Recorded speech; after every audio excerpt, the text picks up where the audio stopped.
Hello everyone, this is Derek again with another My Thoughts video game review video.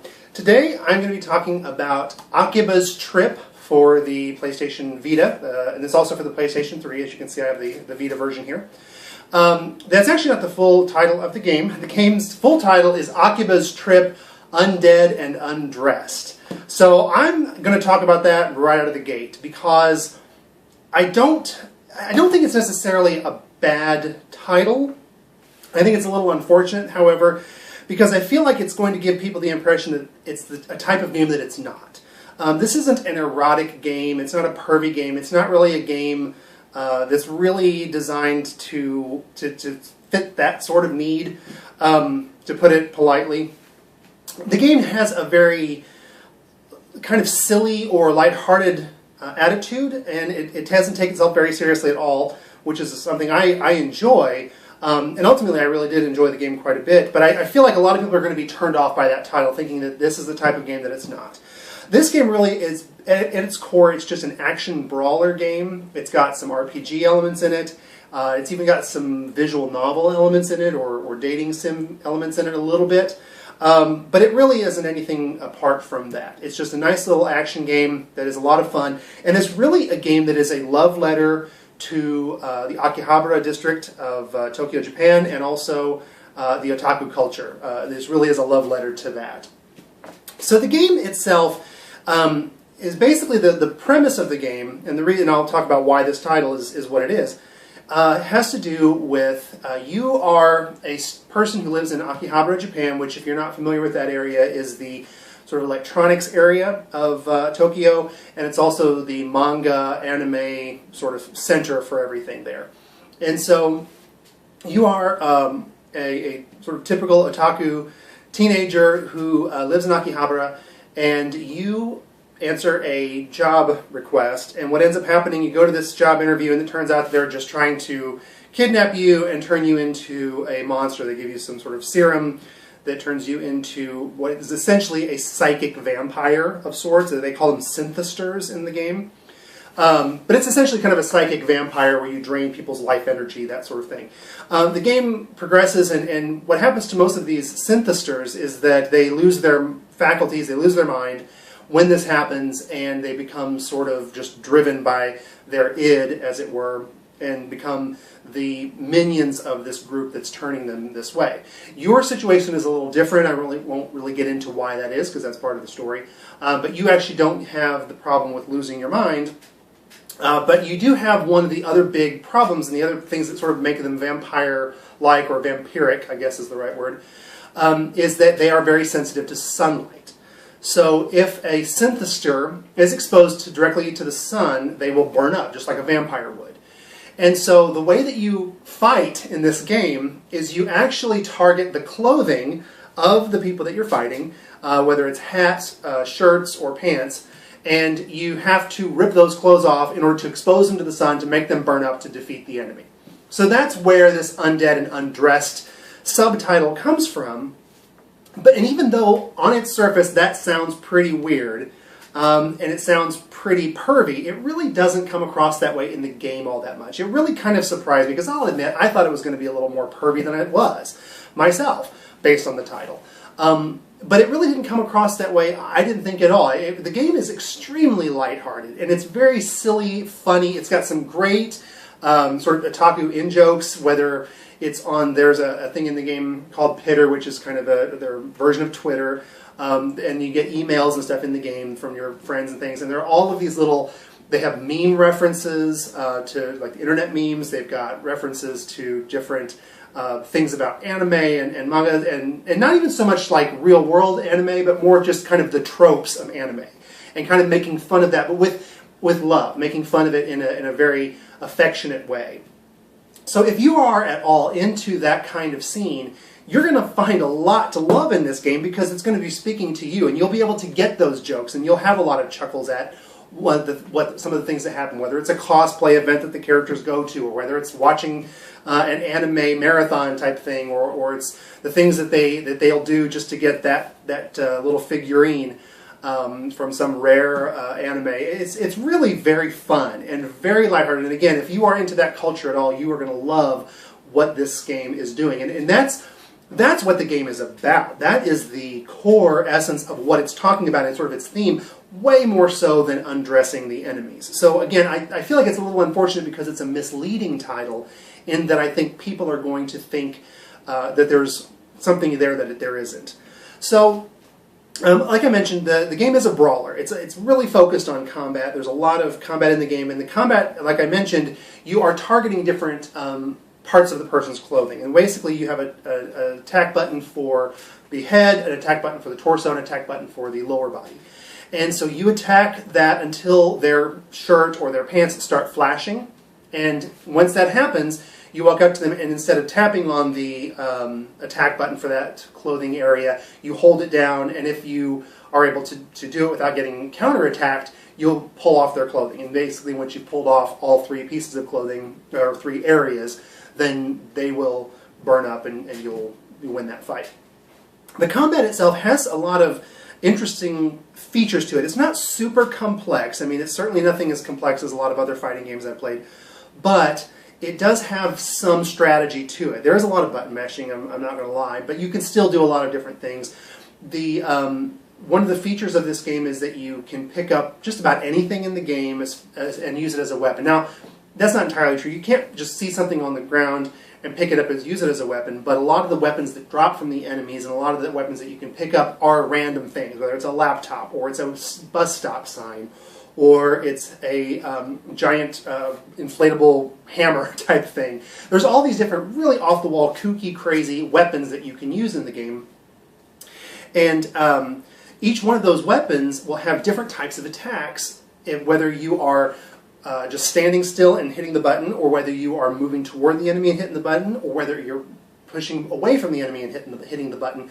It'll have different attacks with different types of strengths and different animations. The thing also that's interesting and where some of the strategy comes into it is a lot of those special attacks are going to leave you open to a counterattack. The blocking mechanic in this game is one where you really sit and block. It's not something where when an enemy strikes at you, you have to hit the block button at the last minute. It's something where you have to plant yourself and say, I am blocking, and you wait for an opportunity to counterattack. And when you're blocking, really none of the hits except for one of those power hits can hit you. Everything you dodge completely.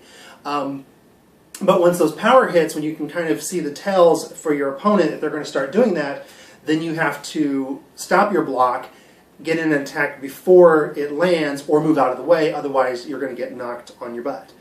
And the same goes for you fighting an opponent. They can block, they can counterattack, so there's a lot of back and forth and a lot of kind of planning your moves. Where the game hits a lot of its difficulty is really in the swarms, because if you're playing against 1 or 2 enemies, it's really not that bad. It's a fairly easy game. Of course, I played it on the normal difficulty. There are other difficulty settings that will increase that for you if that's something that you're looking for. I just played it on normal difficulty, and it really wasn't that bad. There were a couple times I died, and a couple fights that I had some issues with. But the biggest challenge I had was when you were swarmed, because sometimes they will just have enemies mobbing you. And that's hard because it's one thing to be watching one enemy and looking for tells of the larger attacks. It's a lot harder when you've got 6 enemies around you and trying to watch what they're doing and seeing. There is a little bit of an element of the sort of Bruce Lee kung fu movie thing where you're fighting one guy and there's a swarm of people kind of waiting their turn that happens in some martial arts movies. But that didn't happen. It happens a lot, but it's still, for the most part, doesn't come across as too goofy. And with the way that this game deals with pop culture references, it's probably sort of, I almost could see the argument that that would be an actual reference to those movies as opposed to just making the combat less difficult. I did have some issues. I mean, so that, I guess the combat is, and I think kind of the story, for the most part, is really pretty fun. And that's some of the stuff that I liked the most. I really enjoyed the combat, and I enjoyed the story because it was sort of lighthearted and silly, and the characters were fun, and there was a lot of stuff to like there. The game has issues, though. It's not perfect. One of the biggest problems that I came across with the game was with the looting system. So it has RPG elements. You level up, you can get loot, switch things out.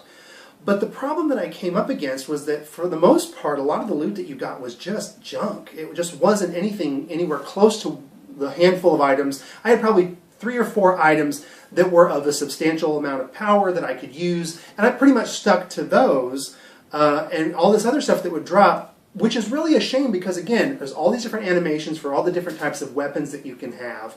There's all of this fun stuff that you can use as a weapon, but most of it you don't want to because it's just junk. It's not going to do the kind of damage that you need. There is a system in the game where you can take weapons and fuse them and make them stronger, but by the time you wanted to take some of these lower level items and fuse them enough to where it was equivalent to some of the other, not better, but equivalent to some of the higher powered items that you found, the cost would be astronomical and you'd run out of money. You wouldn't be able to do it all. So I really felt like that was a missed opportunity. Something that was a lot of fun about being able to use any item in the game really felt to me like it just got lost. The other thing about it too is it was the same in the stores. If you went to the stores, occasionally I found one store that had some really high level suit or outfit that would had a lot of damage reduction on it, and I pretty much had that to the end of the game because I never found another suit or outfit or anything that was better than that. And that wasn't even just that it wasn't stuff that was better, it was everything I found was drastically worse. So that, I think, is a big missed opportunity, and it really kills a lot of what makes the game fun and interesting in its combat system, because it was neat that you could have all of these different crazy items that you could use as weapons, but again, the game never gave you an incentive to do so. The other aspect of the game that that I felt was a little rough was its length. I think it's a little too short. I finished the game in about 11 hours, about 11 and a half maybe. I would have liked this game to be about 20 hours. I think that's right where it needs to be because of some, and especially if they had improved some of the RPG mechanics like the looting and things, I think it would have been a lot more fun, or giving you, what I really would have loved to have had in the game is as you level up, have points to distribute. When you level up, there's no choices that you make when you level up. It's just you're higher level, you get more hit points and more attack power and things like that. So I would have liked something, I'd like to have them to have fleshed out the RPG elements and made the game a little bit longer. It felt a little short. The thing about that is, though, I think that they've designed this game somewhat with the intent of you playing through it multiple times, and that comes into the visual novel elements that I mentioned earlier. There are several girls in the game that you can have relationships with and you can talk to.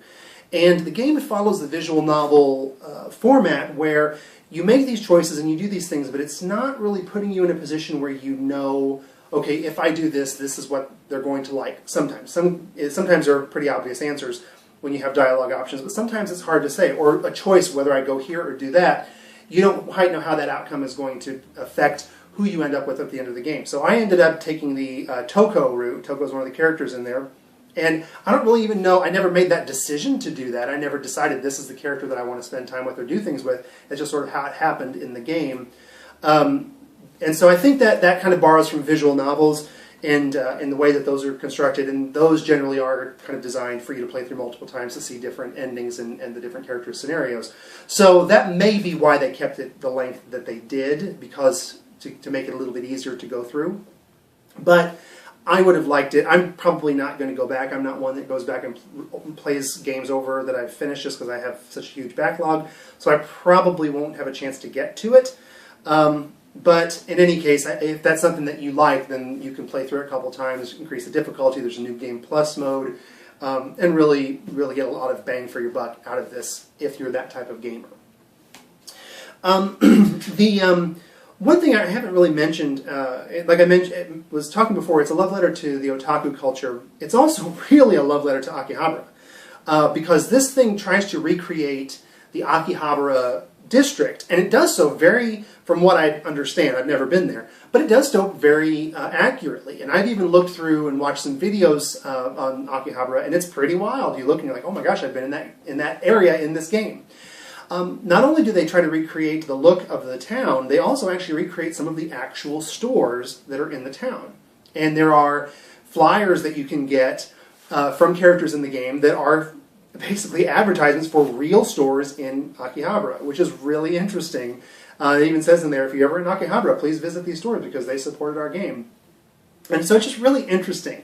Now, I will say that might be something that could throw people off a little bit, because every time there's a loading screen, which we'll get to in a minute, because there are a lot of them, every time there's a loading screen, you will see an advertisement. And you'll see an advertisement for whether it's an Akihabara restaurant, or it's an area, or sometimes it's a video game. Like I saw an advertisement for Conception 2. In fact, I was walking through the streets in the game, and I heard the opening theme for Conception 2, and I was like, what is that? And I look, and I find this this sort of Jumbotron big TV, and they're showing the opening cinematic movie of Conception 2.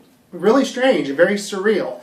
I can see that turning some people off. However, I don't think this was done as some sort of cash-in or done in some sort of malicious way. I think what they were trying to do with this, because Akihabara is an area that has a lot of advertisements in it. I mean, if you think of something like Times Square in New York City, if you want to recapture the feel of Times Square, you need advertisements. You need giant billboards, neon lights, you need Broadway posters, you need advertisements, because that's a part of what the charm of that area is, whether we like it or not. It's that consumerist sort of feel. Akihabara is the same way. And so I think what they were trying to do with that was really evoke that feeling of being in Akihabara and being sort of bombarded with all of these advertisements. However, for more cynically minded people, I can see them really having a problem with that. They're like, oh my gosh, what is this, an iPhone game? I'm getting ads all the time.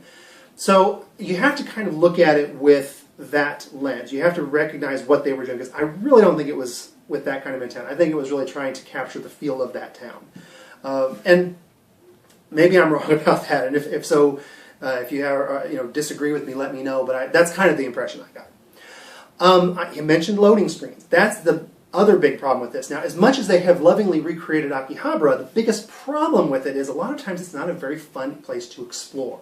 And this is a real shame, because they recreated this area so well. This is some place I would love to just wander around and look at stuff.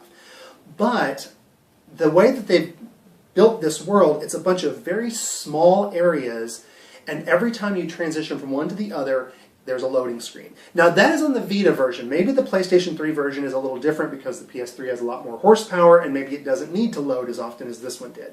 But I really wish that this could have been just a bigger open world. And it's not a huge game world. It's not like we're not talking Skyrim or something here.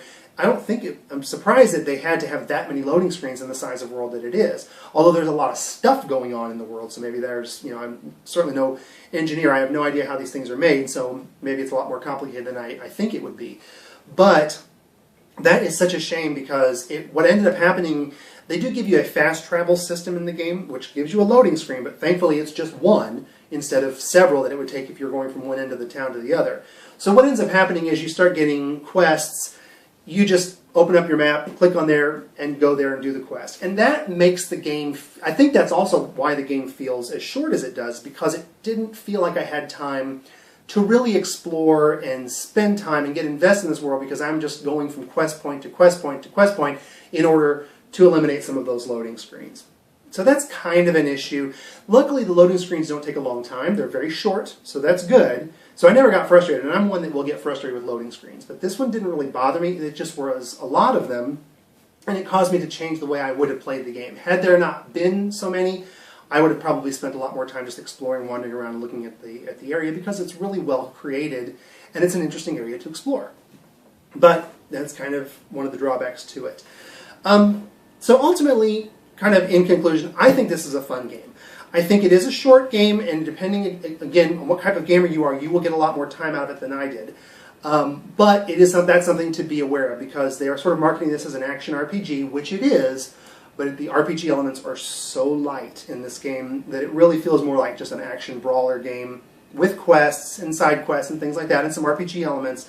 But the RPG elements are not fleshed out enough, I don't think, to really call it a full-on action RPG. So just know what you're getting into. That's really what it comes down to. If you know what you're getting into, then you can go and make a good decision about whether or not this is going to be fun, because the game is a lot of fun. And I think you'll have a lot of fun with it and have a good time if you go into it knowing what to expect and not going in expecting it to be sort of a open-world Diablo-type, loot fest action RPG game. Just not that type of game. So thank you so much for watching. I guess I seem to be doing a lot of these really quirky Japanese Vita games, but I love this stuff. It's one of the reasons I bought the system, because I love this type of thing, and I'm telling you what, that Vita is probably, it easily is my favorite handheld I've ever had, and it's one of my favorite consoles I've ever had. It's such a great system. So I'm loving all the fun, unique experiences that I'm getting to play on it. So I don't know, this is a good game. for the right kind of person. I definitely think you should check it out, and don't let the title throw you off, because it is not as pervy as it likes to pretend to be. All right, so thank you so much, as always, for watching.